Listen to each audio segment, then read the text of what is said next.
Okay, so Mark, it's amazing what you've been able to do with this public agency, 27 million loss, now $35 million gain, fares down, ridership up.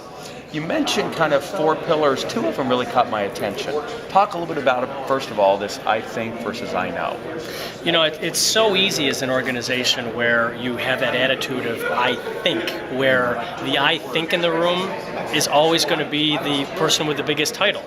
And if you can strip away that ego, that desire to have your I think be the smartest I think, but instead have the debate and the discussion be around information.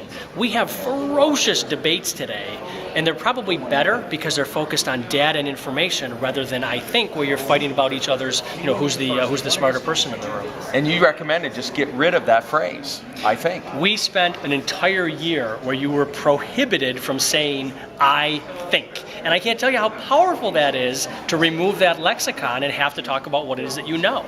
The other thing that struck me was this notion of sad decision versus tough decision, and just that change of language, how important that is. Describe that a little bit. You know, if you are making tough decisions, we believe that it's because you've not carefully figured out where you're trying to drive the organization. You've not picked a destination, and you don't have good information to light the path. If you know where you're going, your vision is clear, you've got a clear dashboard that tells you how fast you're driving and how you're going, there's just sad decisions that you have to make. They're not tough.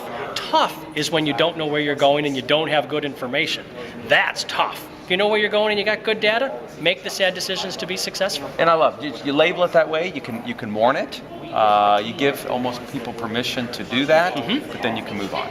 They're sad. You'll leave a room and your head is drooping because it's sad, but it's sad, not tough. Yeah. Mark, thanks for being here. A pleasure. Thanks, Verne. Take care.